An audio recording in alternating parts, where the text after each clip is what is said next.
All right, good evening, everybody, and thank you for joining us for the regular scheduled village board meeting on November 25th, 2025. Prior to this evening's board meeting, we will open with a public hearing. This evening's public hearing is for the levy and collection of taxes for the village of Shorewood, Will County, Illinois, for the fiscal year beginning April 1st, 2025, and ending March 31st, 2026.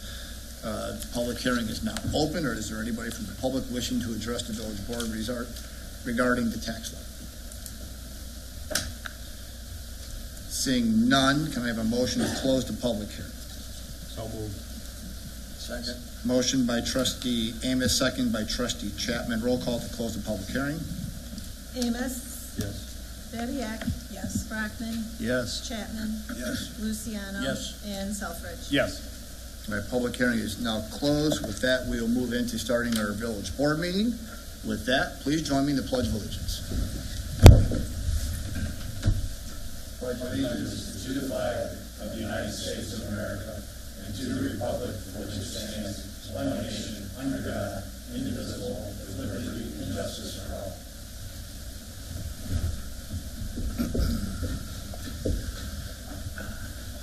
Lana, roll call, please. Mayor DeBold. Here. Trustees Amos. Here. Beviak. Here. Brockman. Here. Chapman. Here. Luciano. Here. And Selfridge. Here. All right, everybody's here. We do have a quorum to conduct village business this evening. With that, we'll move into our citizen section. Are there any citizens wishing to address the village board tonight? And seeing none, we'll move into this evening's consent agenda. Consent agenda number 1 will be approval of the regular meeting minutes from November 10th, 2025. Item 2 is approval of accounts payable in the amount of $1,987,614.47. Item 3 is approval of a payment in the amount of $45,666 to the Grand Prairie Water Commission for October 2025 fees. Item 4 is approval of the payment in the amount of $11,887.50 to Cornwell Engineering Group for the Village of Shorewood's water source transfer plan. Item 5 is approval of a payment in the amount of $14,300 to TKB Associates for the Laserfish annual subscription. Item 6 is approval of a payment in the amount of $95,193 to Pertano Construction for the water main transmission project. And item number 7 will be approval of a payment in the amount of $196,458.30 to Van Mack Electric for the 2025 US 52 signalization project. Are there any items a trustee needs any further clarification or has any questions? If not, we'll take a motion to approve. Make a motion to approve the consent agenda. Motion by trustee Luciano, seconded by trustee Babiak. Roll call, please. Beviak. Yes. Brockman. Yes. Chapman. Yes. Luciano. Yes. Selfridge. Yes. And Amos. Yes. All right, with that, we'll move into our reports of communications. Lana, is there anything that you had received prior to this evening's agenda? No, sir. Thank you. I have nothing at this time. We'll continue forward into this evening's order of business. Item number 1 will be a consideration for approval of an ordinance amending the Village of Shorewood's Code of Ordinances as it pertains to regulating low-speed electric scooters and low-speed electric bikes and unlicensed off-road motor vehicles. And to that, we'll go over to Chief Arnold. Thank you, Mayor. You probably remember we discussed this issue in a call last month about these items and some problems we've been having, not only here in Shorewood, but most municipalities have had the same problems. If you do a Google search, you'll see that several have already passed these ordinances. Basically, the ordinance that we have created, actually, Mahoney Silver and Cross has created for us and several other municipalities in the area, just allows us to enforce the law in a different way. So there's already state law that prohibits these electric vehicles from being used. This would give us the opportunity to not be as punitive as we would have to be if we charged them with a state fine, which would be $300. By having a local ordinance, we can use our local ordinance citations and charge $50 if we have to. Of course, the whole idea of this is not to give any citations, but try and get compliance through education of the public. So there's a presentation, and before I go any further, I have to let you know that I am not responsible for this presentation. I'm a old baby boomer, and I couldn't do this. However, Commander Danielle Malone put this together and did a fantastic job. So the idea is that we're going to go out with a lot of education for the public. So this kind of highlights the ordinance.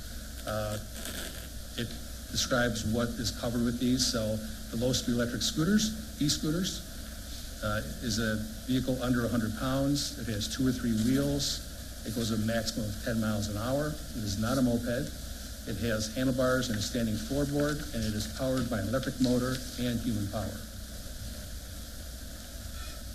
Where are they allowed? They're allowed on roads 35 miles an hour or less, sidewalks, bike paths, trails, or designated paths.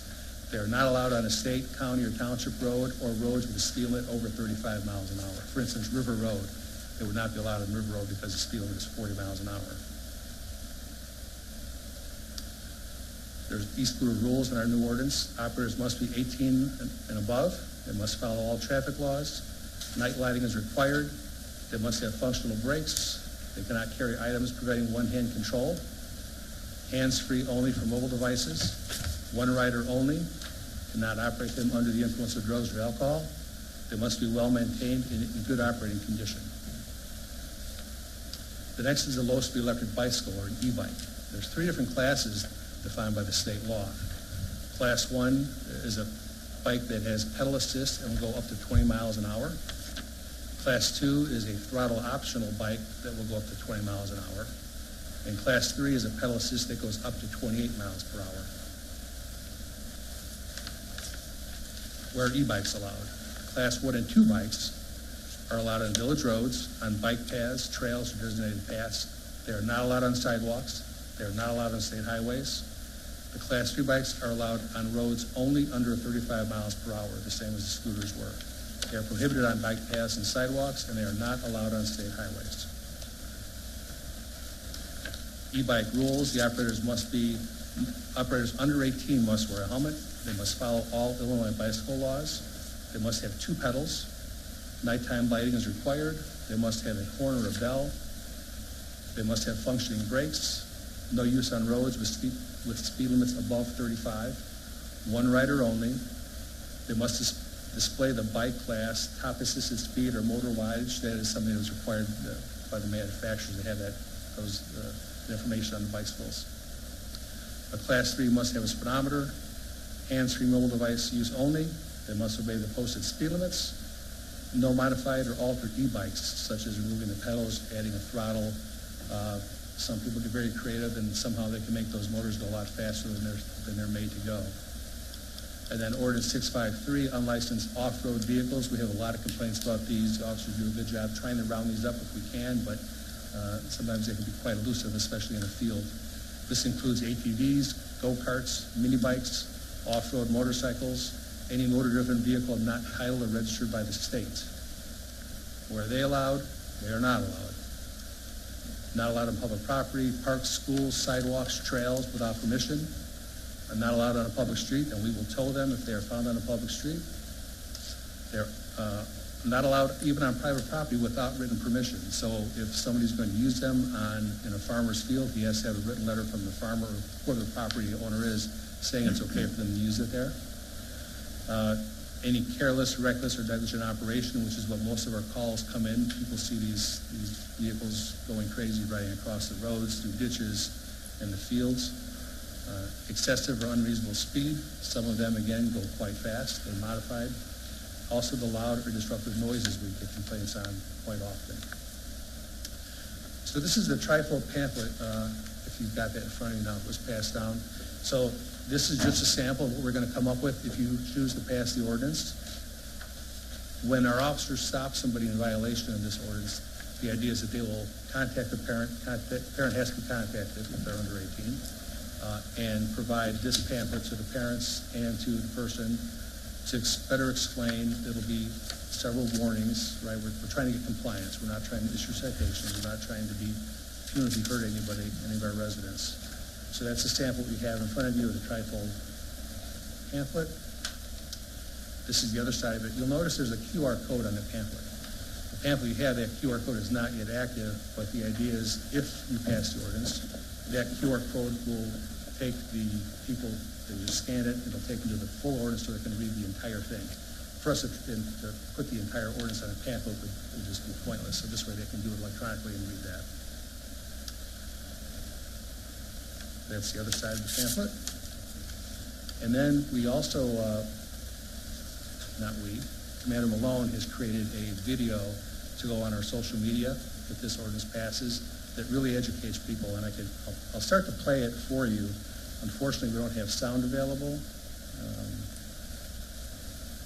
So as the video moves along, it's also a voice explaining all what I just talked about. The ordinance explains what is not allowed. It shows photographs to kind of let people know what these vehicles are, what's allowed, what is not allowed. It talks about the dangers. It talks about what has to be done to be in compliance. It's really a well done video. It's short enough that it won't bore people. They'll probably watch the entire video on our social media pages. So we would share it on ours and also on the village websites as well. Again, we're just trying to explain this. You know, these vehicles have become very popular, and they've gone too fast.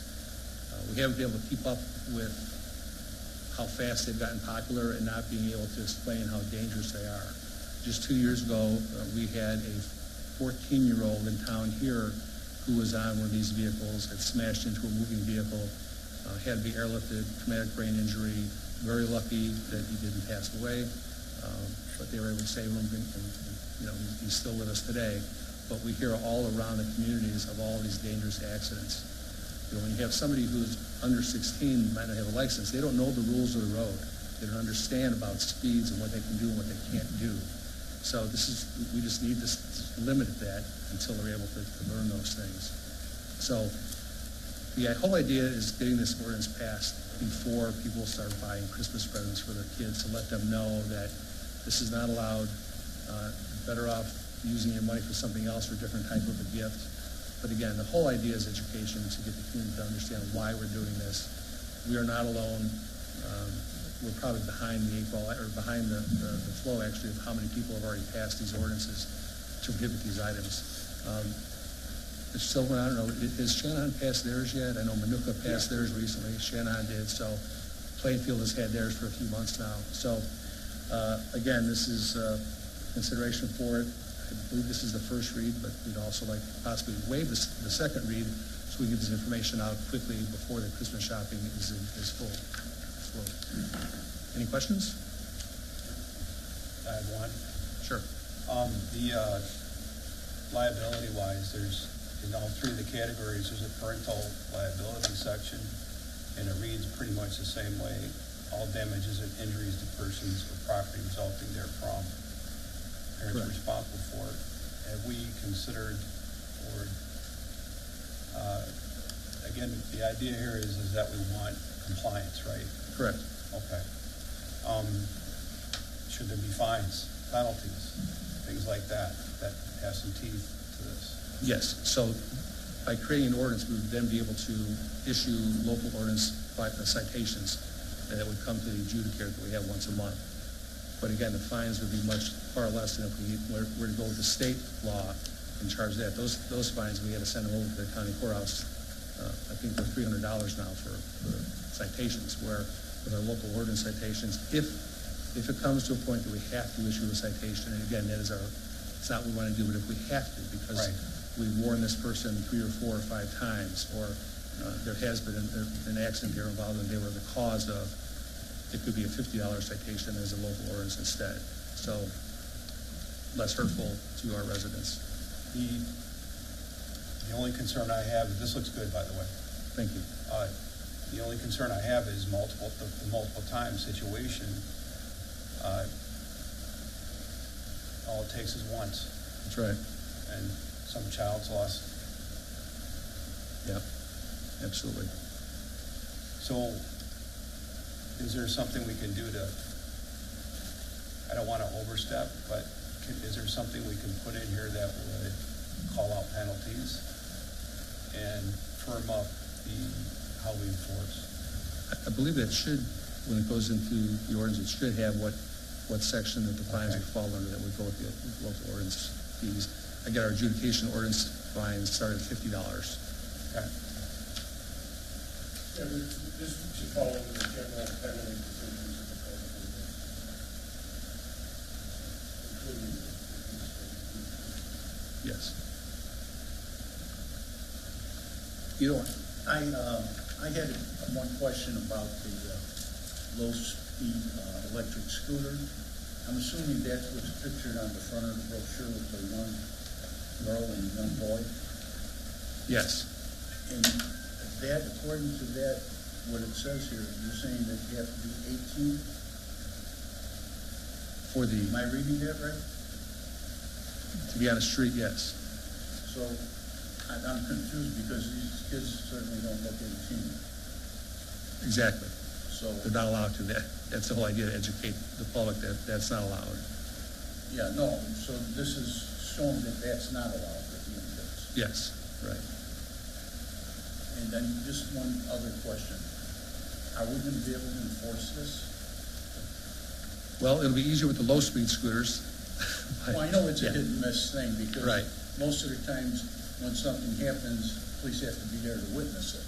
So most of the time when this happens, they're long before anyone can get there. Well, the officers do see these while they're on patrol, and this will give them some enforcement arm, right? Right now, they don't have this, so the only arm we would have would be enforcing the state law. Again, it's a very expensive citation, so by having the local ordinance, we can do that at a much less expensive. Again, we're trying for compliance first.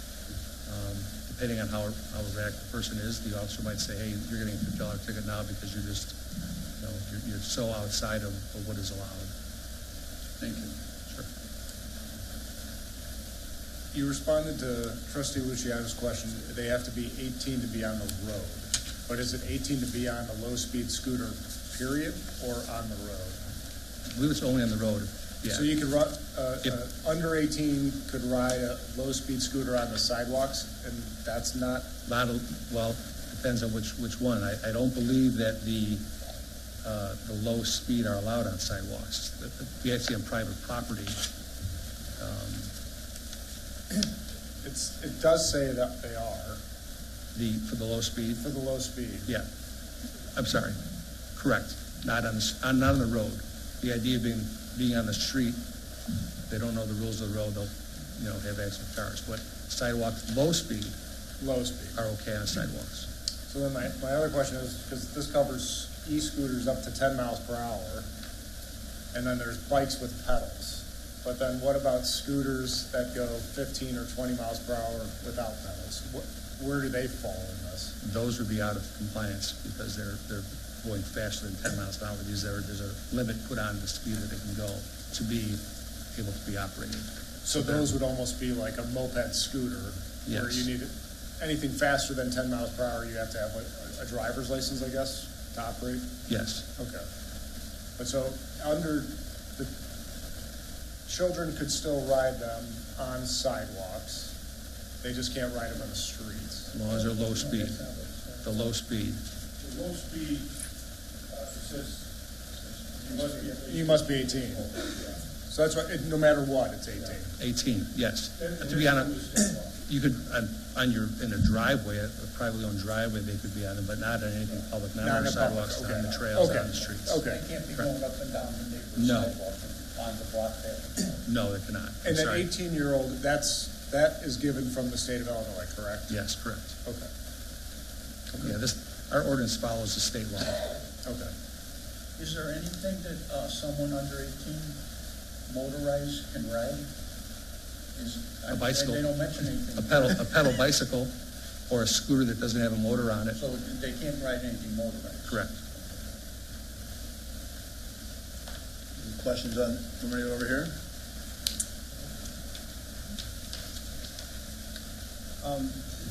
The other thing that comes to mind, again, this looks really good. Thanks. Maybe a I'll mention tell of, Commander Malone. maybe mention maybe a mention in there or somewhere prominent that what to do if you notice this activity happen. As far as reporting, Yeah, so now emergency number called, or what's the process you want? yeah, that's a great idea. Thank you, we'll do that. I guess, yeah, I need to get this straight, and I'm glad you guys brought that question up. Okay? we are saying that no child under the age of 18 can ride a motorized scooter? Is that what we're saying? Yes, sir. On the sidewalks or the streets. Well, somebody's gonna have to confiscate a whole bunch of motorized scooters out in this village. Well, we're hoping the Who's gonna education, do that? 'Cause we're hoping the I got 'em education. all over my neighborhood. These kids are just, they're shooting up the court. Yeah. That's what we're hoping to do with the education piece is to get out, let them know they can't do it. Again, when they're contacted, their parents have to be contacted by the officer, given a copy of the ordinance and our trifold brochure. Come springtime, it'll be kind of busy. And, yeah, it will. And, you know, we can't stop 100%, but we'll stop as much as we can. Yeah, I mean, they scare me because they cross the main street Oh. and stuff, but They do. That's the main reason. We've had these calls, we've seen it. We've had one bad accident in town already. oh, yeah. Several around the area that we've seen and heard of. You've probably heard what happened in Manhattan last month. They lost, 2 people on bicycles and within a week. So we have to start somewhere. I think this has gone, they got so popular so quick. I think that the manufacturers didn't keep up with it or realize what dangers there are when these things go on the street. And they're mixing with people who are in cars. A car and a scooter do not mix when they meet. Gonna take a lot of Christmas presents back this year. I think the tough thing is it's a state law, right? Right, Like, right. There's not much leniency that we can't go anything less strict than the state law. Just don't send them to camp. Yeah, so it's up for a first read. If you want to leave it or pass, waive the second read, we can go either way. We've made most of the changes that we're talking about. Yes, sir. I'll make a motion to approve the ordinance amending the Village of Shorewood Code of Ordinances as it pertains to regulating low-speed electric scooters, low-speed electric bicycles, and unlicensed off-road motor vehicles, and waive the second reading. Second. Motion by trustee Luciano, second by trustee Amos. Roll call, please. Brockman, Yes. Chapman, Yes. Luciano. Yes. Selfridge, Yes. Amos. Yes. And Bavia. Yes. Item 1's been approved. With that, we'll move on to business item number 2, which is a Thank you. consideration for approval. And Chief, you're gonna obviously make those couple of amendments to the pamphlet as We'll discussed. Right, we'll get the pamphlet changed, and we will start hitting social media right away so people know what's coming. I just want to make sure everybody's aware that those, as discussed, those changes were going to be amended into. Yes, So you're amending that picture to show like with an accident that's not. line through it, yes. All right, item number 2 is consideration for approval of an addendum to the village's traffic signal maintenance service with Mead Electric in the amount of $217 per month per intersection, totaling $10,416 annually. Over to Public Works. Thank you, Mayor. So we own and maintain a number of traffic signals through the village here. Mainly on, what we own are the ones on Black Road, so Black Road and River intersection, Black Road and the Shorewood Drive intersection, Black Road at the Home Depot, Aldi intersection as well, and then also Black Road and Sharp Drive. These are ours that we own and maintain. So we have been contracting with Mead Electric since before 2000 for the maintenance of all of our traffic signals. It requires Mead Electric to go out and do monthly inspections, check the pedestrian buttons, check the signals, check the cycles of the traffic signal itself, make sure all the bulbs are working and such. Mead Electric also maintains many of the IDOT traffic signals in the area.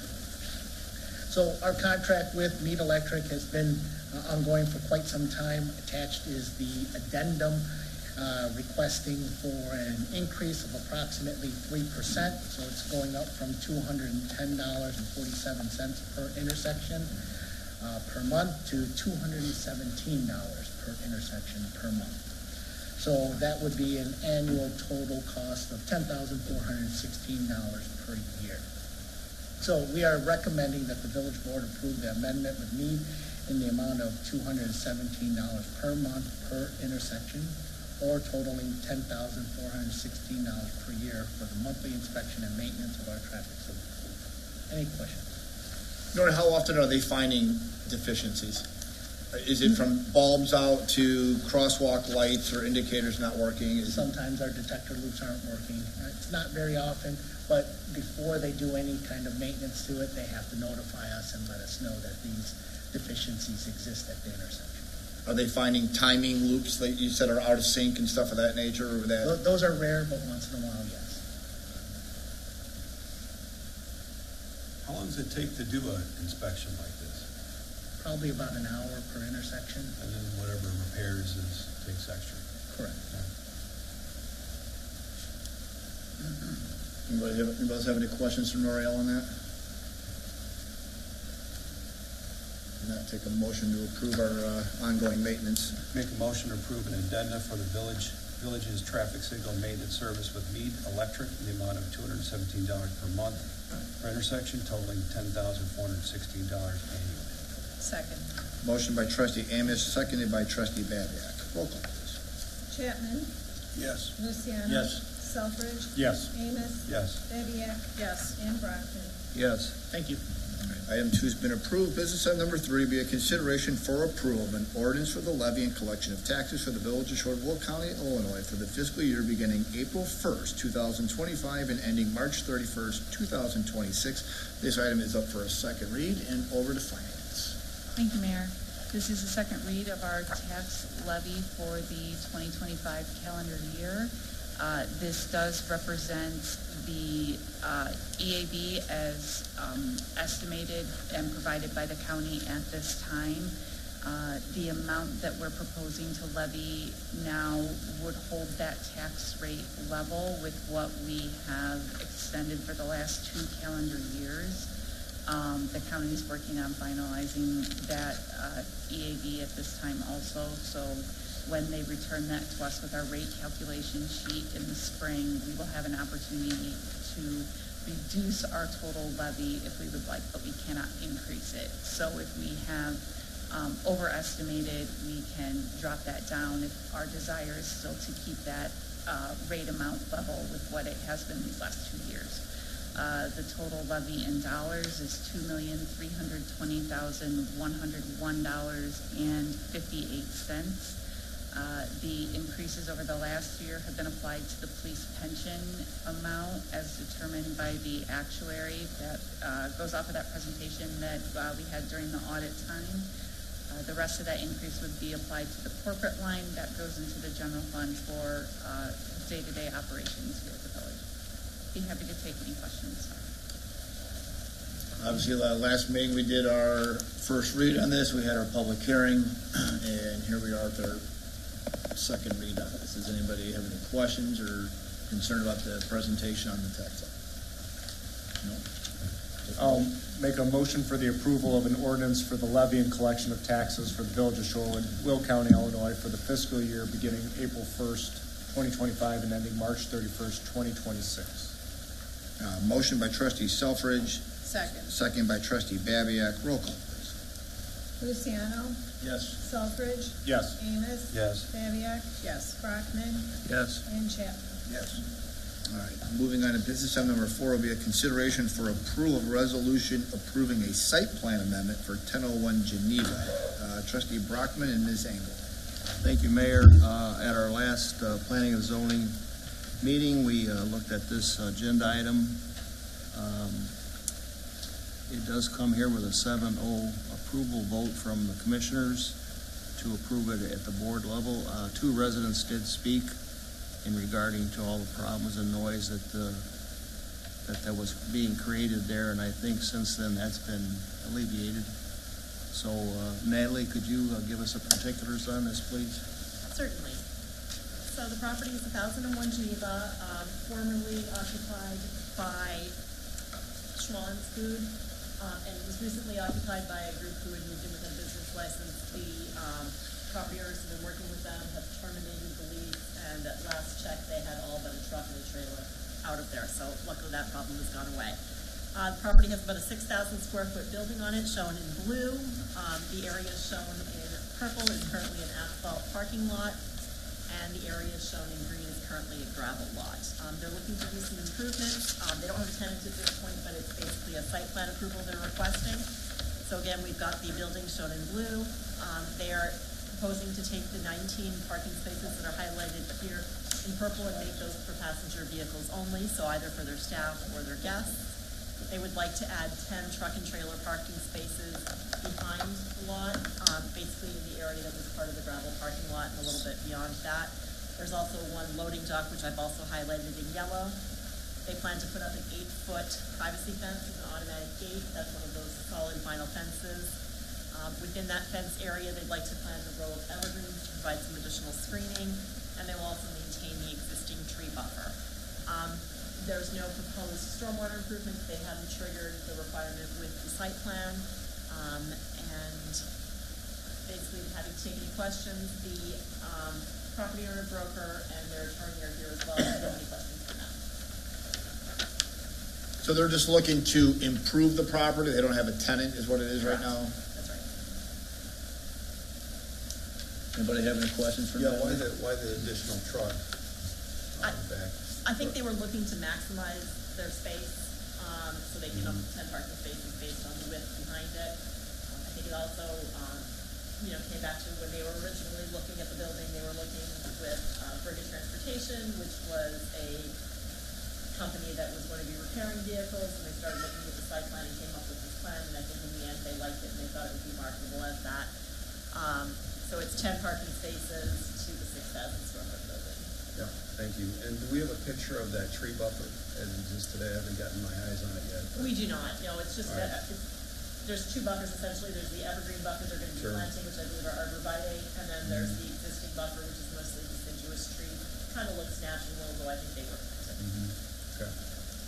This schematic shows 10 parking spaces for trucks, which I assume is right there. Yes, it's the 10 parking spaces for the trucks, so I'll show you, they're highlighted in yellow, and then I did want to point out also there's the loading dock, so at times there could be a truck in that loading dock, which is the one loading dock. Okay, so the gravel, the dotted spot behind that, where are they gonna put the additional 10 trucks? So that gravel lot that you see is in green, and then what they intend to do is basically increase that area and pave it, and they basically make it into a rectangle so that it's even with the other parking spaces. So you see it's highlighted in darker gray there. Can you go to that up, that other photo in there? All right, so the gravel spot, there's grass in between. Yes, that will go away. That's gonna go away, that's gonna be gravel? That's going to be asphalt.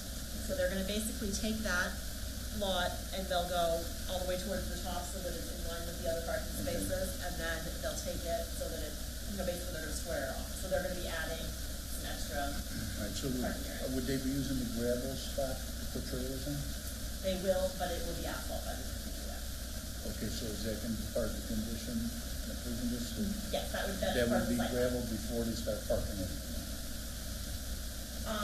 Right, so I guess theoretically, if they move somebody in today without doing the site plan amendments, they could do gravel, but when they start to do this improvement, they have to continue and do everything per plan. Okay, so if they moved in someone today, do they have a year, 2 years, or 3 years to gravel that building? Or they have to do it immediately? I'm looking at the attorney right now, but once we approve the site plan, they're not required to do it, but I think they intend to do it. I think they probably intend to do it this spring. Well, a lot of times, I think that if we approve the site plan, they would have to comply with the site plan regulations before they got a new business. so we can ask to have that paved then, when they got, came back for the license. Yeah, because it's in the site plan. So question on that, that's a good line of questioning. Mr. Luciano, probably that same concept you just described, David, existed for the previous tenant. What we agreed to or what was in place for that, they operated without a business license for a little while, right? Do I have that correct, Natalie? Okay, It so is, so but there they- was the assumption that they would do all the improvements before they got the business license, before they'd start operating a business out of it. Is that correct? It is correct, but one of those assumptions wasn't that they're gonna be paving that back. I understand. Right. Was there other assumptions? assumptions were that they would be meeting our zoning code for the use and that they would have their certificate of occupancy.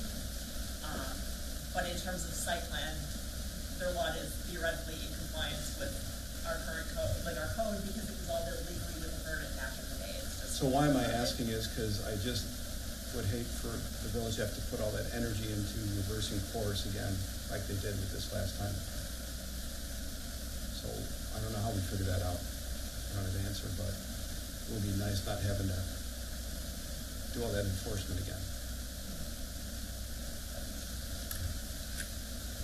Yeah, that's what I was getting to after that.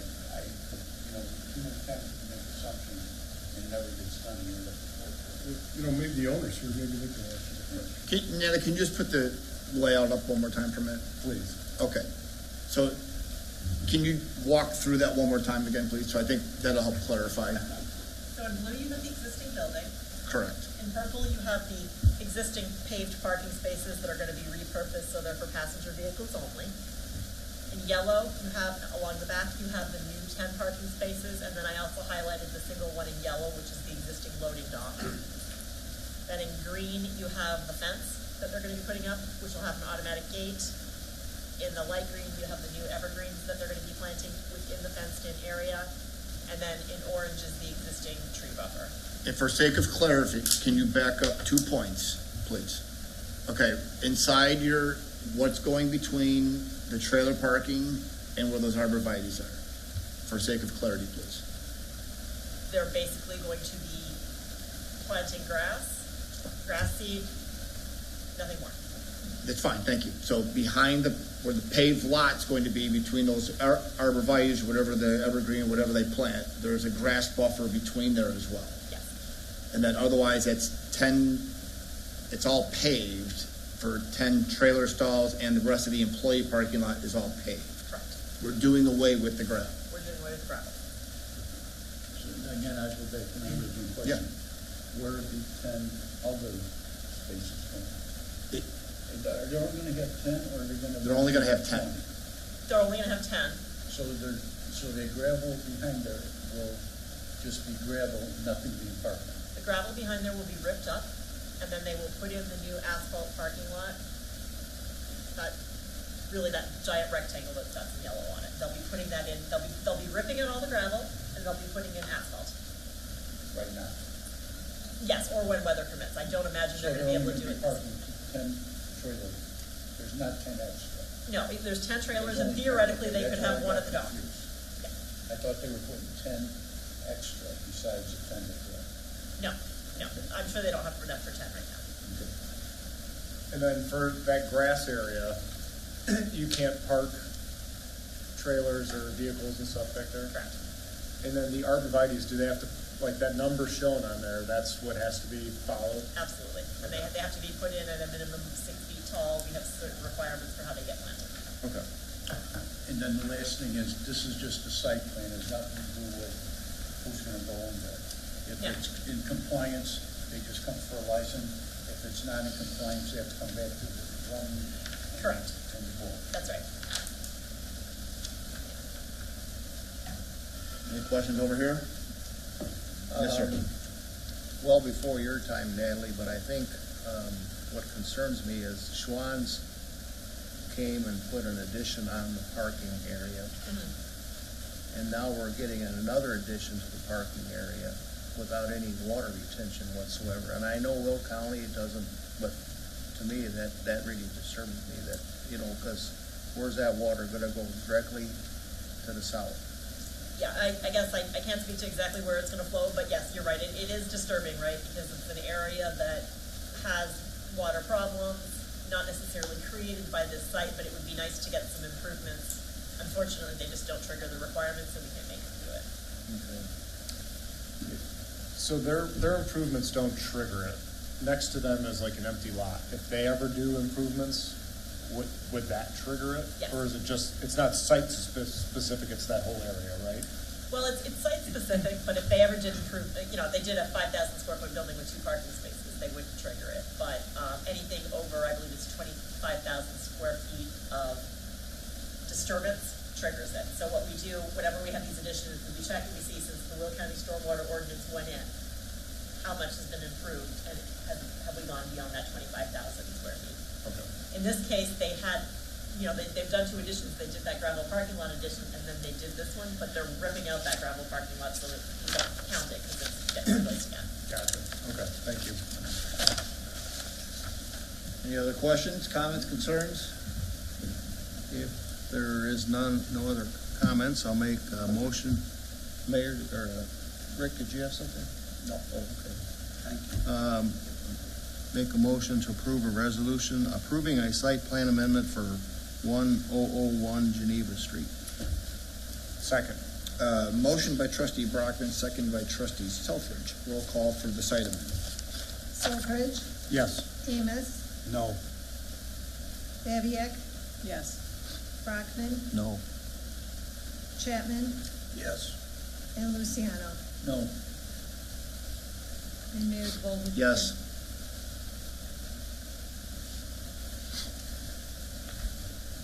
All right, business item number 5 is consideration of a resolution accepting a public improvements for Dollar Tree and establishing a maintenance bond. Ms. Engel. Sure. When Dollar Tree was built, they did about $20,000 worth of public improvements related to stormwater management. In accordance with Shorewood's ordinance, they posted a bond to cover the cost of the work plus 25%. The work is now complete. It's been inspected, and our engineering consultants have confirmed that it was built according to plan. As such, we're recommending that the board accept the public improvements and establish a maintenance bond. The maintenance bond is for 15% of the overall project cost, or $2,992.50. It will be in place for 2 years, after which we'll re-inspect the work, and if everything is still up to par, we'll come back and ask you in 2 years to release the maintenance bond, and we'll close out the project. Anybody have any questions for Natalie? Pretty straightforward on that one. I'll make a motion for a resolution accepting public improvements for Dollar Tree and establishing the maintenance bond. Motion by trustee Selfridge, Second. second by trustee Babiak. Roll call, please. Amos, Yes. Babiak, Yes. Brockman, Yes. Chapman, Yes. Luciano. Yes. And Selfridge. Yes. All right, and item number 6 is more of a discussion update on the amendments to the Title III of the Village of Shorewood Code regarding liquor licensing. We talked about this a couple months back. Staff has had some opportunity to go through some updates and just kind of give that quick presentation for everybody. Sure. So in your packet, you had the updates we proposed. Basically, we addressed definitions, new license categories, and special events, as well as just generally did a cleanup of the code. This slide covers 2 key definitions that we've added to the code. A dram shop is simply a commercial establishment where alcoholic beverages are sold. It's a broad definition, but it serves as a foundation for several of our licensing categories. A tavern, on the other hand, is more specific. It refers to any building or portion of a building where liquor is sold to be consumed on the premises. Most importantly, it's not a restaurant or eating establishment where serving food is the principal use. It's more of a bar or a tavern or a lounge. For our purposes, we define it as having 50% or more sales that are liquor as opposed to other things, or 50% or more of the floor area. The other thing we've done is removed hotel or motel from the code because it's defined elsewhere and we didn't want 2 conflicting definitions. We added 3 new classes. So the class N is the bring your own category. It's designed to allow patrons to bring in their own beer or wine. Be limited to 750 milliliters of wine or 72 ounces of beer for every 2 people in attendance. The business can provide glasses and ice and things like that. They can provide a corkage service where they open a bottle, but they can't serve, pour, or store any of the alcohol. As with our other liquor license regulations, people cannot leave with an open bottle of booze, and they also have to meet all of the ordinance requirements. However, they do not need a state liquor license. We've written this so that if a restaurant wanted to do this, they could do it with their existing license and don't need to obtain another one. We have proposed a fee of $1,125, and you have the option to limit it so that every time you add a new license, it has to come back to the board. Class O is intended for businesses where the sale of spirits is secondary to their main purpose. So, for example, an amusement business, a clothing store, a hotel, or something like that. The key here is that it's an accessory business, so not more than 25% of the floor area or the sales. Under this, you can serve it at a bar or at tables or just walking around. giving businesses some flexibility. We've proposed an annual fee of $1,100 and written it in a zero so the village can cap the number of licenses that are issued. We've also introduced a Class Class O1 license, which is basically the same as the Class O license, but is limited to liquor and wine, and we've dropped the price a little bit. This table basically is what's in our code right now that outlines each license class, the number of licenses available, and the fees. We made some updates just because over the years I think they lost count of the number of licenses, so we updated them to reflect what's there now. We added the new license, and there were two categories that were really the same but had different fees, so we averaged them out. And that is the ones of the restaurants serving beer or wine and the restaurants without a bar that serve liquor. We made those two the same cost at $1,225. We've had a lot of conversations about special events, and our code currently says that the village board can give a liquor license to somebody operating a fair, so either the state, the county, the village, or something sponsored by the village. There are other events that people are interested in having, for example, if a brewery had a 5K in a park or something like that, that makes some sense. So we've added a provision here so that they can happen as long as they have a village special event permit. We can include those as well. And they'd go through all the processing in terms of, their event, how that was going to happen, as well as the licensing standards. And then we've done some general cleanup. We had a criteria in there that somebody had to be a citizen of the United States. That's not recommended now from the state, so we've updated the ordinance that way. We repealed the Class M license, which was put in during COVID, so people could, have mixed drinks delivered to their house. That was set to expire in 2024, so we took it out. We updated some license information to make it pertinent, and we corrected typos and did random stuff like that. If you have any comments or suggestions, we're happy to take those. We're not putting it up for a vote tonight because we thought it would be a bad idea to vote at the end of the year with licensing rules and things like that. We thought it would make more sense to do it fresh in 2026, so we'd like to bring it back the first meeting of January if you like it. Should that letter O be skipped just for sake of confusion from an O1 so somebody doesn't interpret it as a 01 for some reason? Just skip it to a P? Sure. I mean that's very minor, but just so nobody doesn't come in and start saying I have a 01. Yeah, like I did, right? No problem. But minor. For the events, does that require board approval for a license? So it would depend on the special event permit, and if it was something small, I think it could be done by staff and signed off by the administrator. Obviously, the mayor would have to sign off on the liquor license, but if it was a larger event, with 1,000 people or something like that, then it can come to the board. What's a small event? Like if I have a birthday party and I want friends to drink at the park, could I get a license for that, or is it going to be more for the fundraisers, the festivals, those types of things? You could theoretically under this get a license for that. We've talked about having a special event permit process and defining what makes it a major event. So we're happy to put a threshold in there. I feel like, it probably depends on the capacity of the place, but, maybe 100 makes sense. But if you've got 100 guests, if you're expecting 100 guests, you would need more approval. The cost may be prohibitive though. I mean, what's the lowest cost? That's a good point. So we could amend that. Well, you're a big roller, Scott, but. I didn't think about that. I was thinking about large parties and things like that, right? Like those are, and most of those people aren't probably going to get a permit, but you might want them to, and maybe you make it more. I guess even for those things. Yeah, I guess what's an average attendance of a block party? Are you breaking 100? Are you hitting 250? I don't know. You're probably breaking 100 over a day, but they're not profiting off of the sales. So right. Maybe that's where I'm saying maybe the permit isn't that much because it's not a restaurant where they're making money off the sales. They're really just doing it as part of the celebration. So we could do it at $50 like we would if somebody were bringing in liquor to a business to sell it at a special event. Or we could go a little higher than that. I haven't put that much thought into it. I was just asking the question. Why don't we do some research and come back to you with a better proposal? Yeah.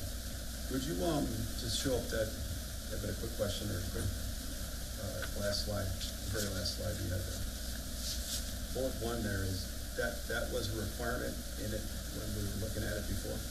It wasn't. So Councilor Silverman brought up the fact that the Illinois state's attorney rendered an opinion that we couldn't limit liquor licensing based on citizenship because it was against the concept of treating other residents like citizens.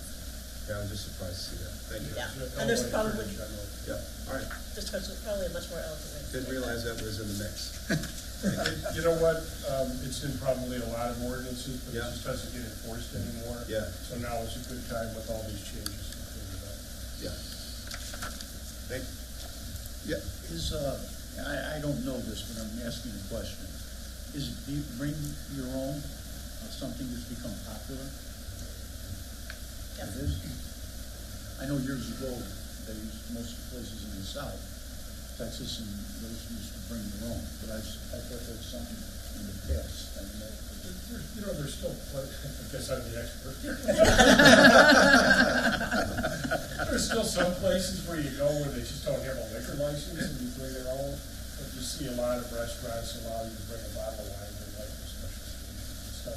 Some of them have different rules, wine that they don't sell. But that would need to be like your own license. Yeah, a lot of towns. I know that's all. I was just curious because I didn't think it was that popular. There's no other questions on that. We will let staff kind of work on some of those updates, and then we'll move into our department reports. Mr. Steriati. Thank you, Mayor and Board. You have my report. I would answer any questions you might have. And just a little update. I have been here a little over a year now. It has gone by very fast, so either I'm really busy or I'm having so much fun. And just to catch you up, Town Center 2 has all their curbs in up to the point that Seabell has approved, and they've got their binder coat down. Auburn Chase, they have their curbs in up to the approved Seabell point, and they have some of their HMA down. They're going to keep going tomorrow, which may be their last day. So I know they're pushing to try to get as much in tomorrow as they can. They might get to binder coat, they're just not sure. So other than that, that's the big two projects that are really moving forward. Anybody have any questions for Mr. Steriati? Are you expecting permits to go out for building? Unofficially, I would expect them to want to get their models started once they get that binder coat and they can get people in and out safely. I have not seen a permit yet for the models. I've had a couple discussions with the architect in the past month and a half, but like I say, we have not seen a permit yet. I'm expecting that they will want to pursue getting a couple buildings up at each site, model homes. Bob, how much, speaking about 1001 Geneva, we just voted on that thing. How much time and effort did you put into those meetings? I know you had one meeting, maybe two or three. Yeah, we had a couple meetings, and it was at least one daily trip there. I would usually try to make it on my way in the morning, and then maybe one of the code enforcement inspectors would stop by during the day to just see what had changed and what trucks were moving and coming in. And balancing that with the 3 new neighborhoods we've got going up and the Y, and I'm sure you were, I could see why the last year went quick. I'm sure there's some best practices you're training your people on, handling all that, but also passing along to Natalie and to legal counsel on, it would be nice not to have to go through another cycle like that with the next operator there, the next tenant. Absolutely. Okay, maybe there's some things you've observed that would help with that? I think the red flag was them bringing vehicles in without the business license, and then it just snowballed from there. So I think that's maybe something moving forward, that there's no occupation of the premises until you have the business license. No vehicles. They did a minor remodel, so we did do a final inspection, and myself and the fire marshal were very clear. We wanted them to move their furniture in for another inspection to make sure they weren't blocking doors or means of egress. But when that was to the ownership, but when the tenant got the keys, he just started moving trucks in. So if there's some type of mechanism that we can make no occupation of the premises until the business license is issued would help. Thank you.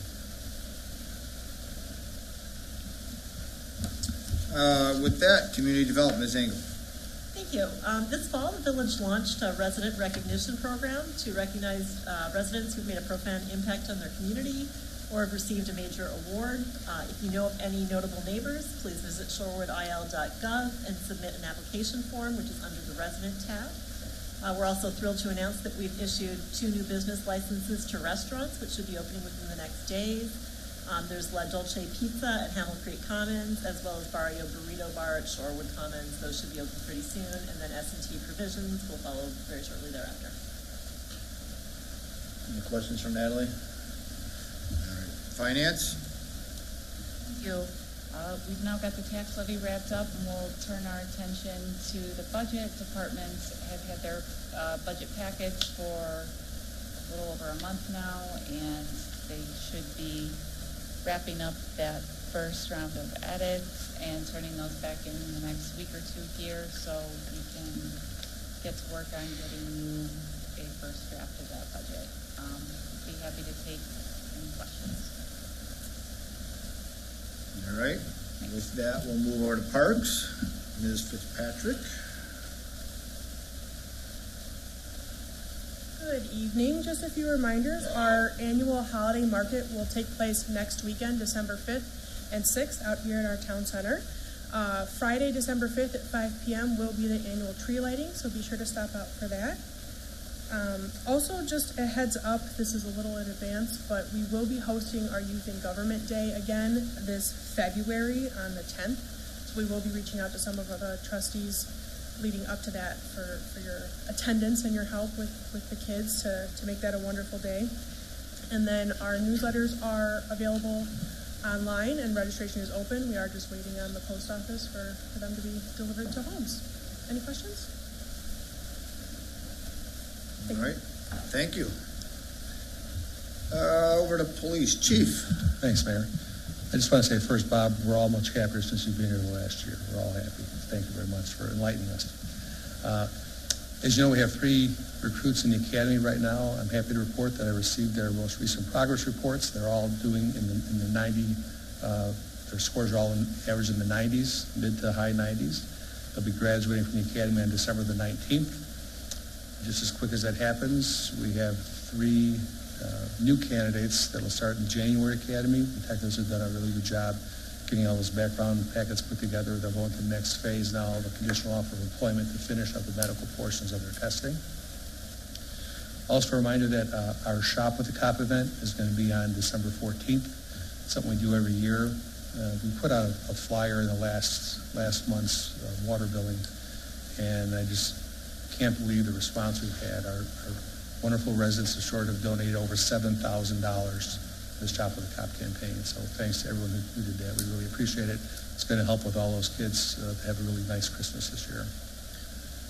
And to build off your note, I'm sure the administrator mentioned it, we just went and had a check presentation this morning from Three Rivers Construction Alliance to Building Trades, donated an additional $500 to our Shop with the Cop program.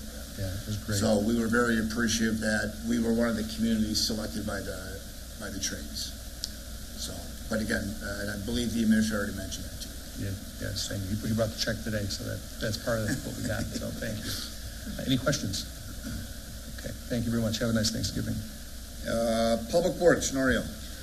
Thank you, Mayor. So we have been working diligently with a lot of our capital improvement projects. You see many of our water main replacement projects. The asphalt is has been completed for the patching.